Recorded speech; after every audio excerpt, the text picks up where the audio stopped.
आपल्या कवठेमहांकाळमध्ये मिल ते ग्राहक थेट कपड्यांचा पुरवठा करणारे श्री सिद्धनाथ टेक्सटाईल इथं लाडक्या बहिणीचा लग्न बस्ता काढा. सर्वात सस्ता आणि 15,000 रुपयांच्या पुढील खरेदीवर हमखास गिफ्ट सुद्धा मिळवा. लग्न बस्ता महोत्सव. मुहूर्ताची खरेदी फक्त सिद्धनाथ मध्येच. वधूवरांसाठी आणि पाहुण्यांसाठी कपडे, डिझायनर साड्या, इथनिक वेअर आणि अहेरी साड्या होलसेल दरात. पारंपरिक ते मॉडर्न वस्त्रदालन. Shri Siddhanath textile, Deshing road, Yashwant Nagar, Kavathemahankal.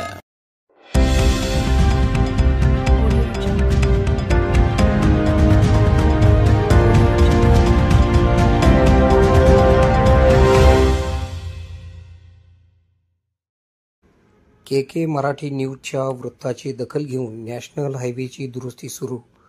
रत्नागिरी ते नागपूर नॅशनल हायवेवर कोसळणाऱ्या भरावाची दुरुस्ती करण्याचे काम वेगाने. रत्नागिरी ते नागपूर नॅशनल हायवेवर मिरज तालुक्यातील रेल्वे उड्डाणपुलाजवळ भरावा कोसळण्याच्या स्थितीत होता.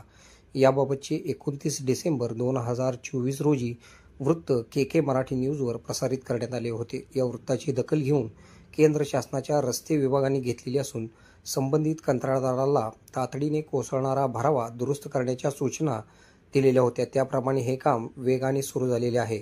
रत्नागिरी ते नागपूर या नॅशनल हायवेवर मिरज शहरात प्रवेश न करता पुढे सरळ आल्यानंतर टाकळी या फाट्याच्या पुढील बाजूस रेल्वे उड्डाणपूल लागतो. या रेल्वे उड्डाणपुलाजवळ भरावा कोसळण्याच्या स्थितीत होता. रस्त्यापासून ते जमिनीचे अंतर साधारणपणे 30 ते 35 फूट असल्याने भरावा कोसळल्यानंतर वाहनधारकांच्या जीवाला मोठा धोका निर्माण झाला असता. याबाबतची माहिती समजल्यानंतर के मराठी न्यूज नेटवर्कमार्फत या कामाची पाहणी करून घटनास्थळी वृत्त तयार करण्यात आले होते. हे वृत्त प्रसारित झाल्यानंतर वाहनधारकांमधून तातडीने रस्त्याची दुरुस्ती करण्याची मागणी करण्यात आलेली होती. हे वृत्त प्रसारित झाल्यानंतर केंद्रीय मंत्री नितीन गडकरी यांच्या खात्याकडून तातडीने दखल घेण्यात आली. कोसळणारा भरावा काढून घेण्यात येत असून त्या ठिकाणी दुसरा भरावा व्यवस्थितरित्या भरून तो दुरुस्त करण्याचे काम गेल्या काही दिवसांपासून वेगाने सुरू आहे. के मराठी न्यूजने हे वृत्त प्रसारित केल्याने केंद्र शासनाच्या रस्ते विभागाला याची दखल घ्यावी लागली.